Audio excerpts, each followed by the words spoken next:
今年7月、リニア中央新幹線の工事認可取り消し訴訟の地裁判決は、国や JR 東海の主張をそのまま認めたものでした。安全性の問題、それを裁判官が全く汲み取らなかった。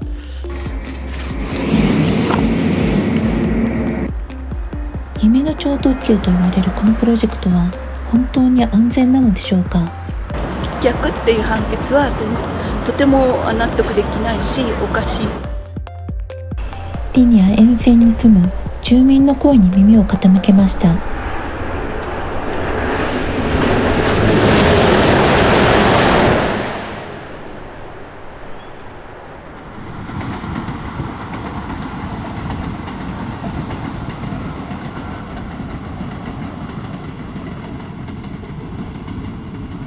リニア中央新幹線の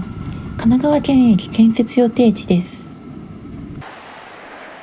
40年近くこの町で生活する浅香君江さん。リニア建設の影響で町の風景は一変したといいます。もう撤退しちゃって JR 東海に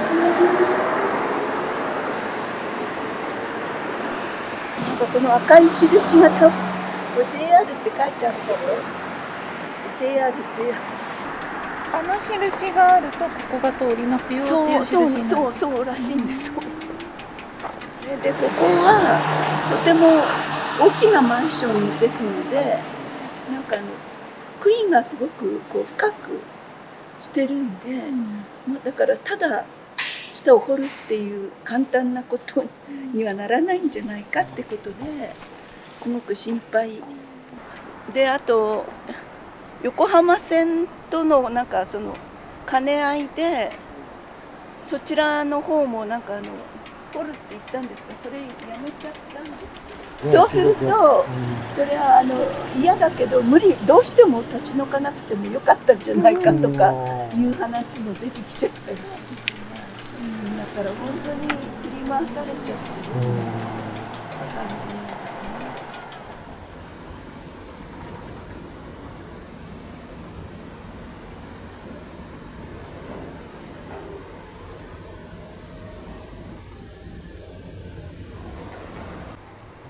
神奈川県立相原高等学校の跡地です。神奈川県駅建設のために移転、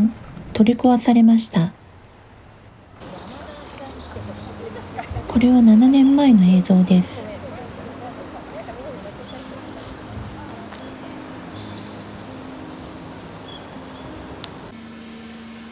1923年に開校したこの高校は、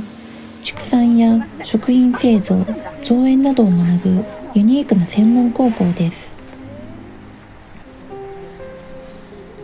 生徒たちが生産した食品を地域住民に販売するなど、市民にとって交流の場であり、浅香さんにとっても大切な場所だったといいます。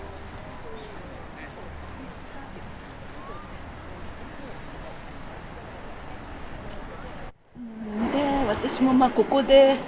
子育てしたようなもんなんですが子供がまだちっちゃかったから、だからちょうどここにね、こういう緑いっぱいのところがあって、なんか入ってもいいみたいなことでしょっちゅう散歩に来てた。でポニーとかね結構いたんですね。で生徒さんがお世話してたんですけど、そういうのを見てたら乗ってみるとか言って子供を乗せてくれたり、本当に生徒さんもねフレンドリーっていうかすごいやっぱり優しい形でね。品川から名古屋までの286キロを最短40分で結ぶ計画のリニア中央新幹線。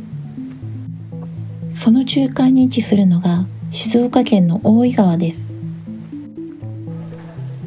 静岡県知事はリニア工事により大井川の水量が大幅に減少し、流域62万人の生活に影響が出ることを懸念しています。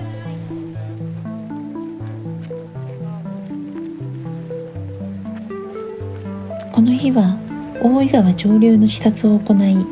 残土置き場の安全性について JR 東海に説明を求めました。ね、地形としては平坦な地形に計画を私もしております。ここはどうしてですね、このように、平坦になっているのか理由についてはですね、大規模な、土石流が起こって、つまり、土石流が流れてくるようなところに盛り土を持って大丈夫かという議論があります。県民の納得のいく説明が尽くされない限り、知事は静岡県内のリニア工事を認めない考えです。工事現場では大きな事故も起きています。岐阜県では2年前、トンネルの崩落事故で作業員1人が死亡、1人が重傷を負う事故が発生。 JR 東海は記者会見を開きましたが、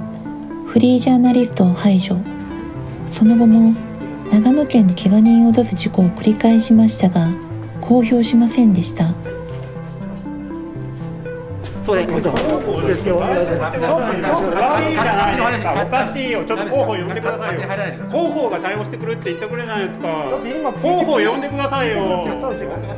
大鹿村でトンネルを落としといて、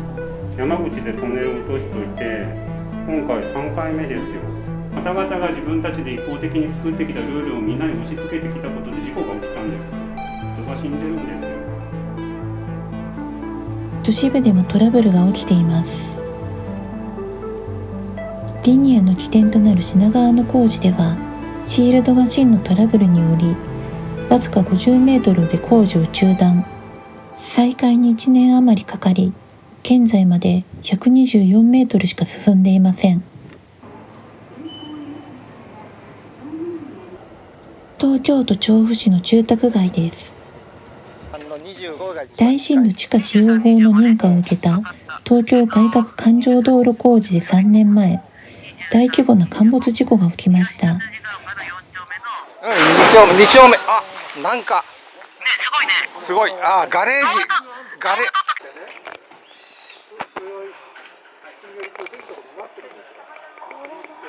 これは恐ろしいよ。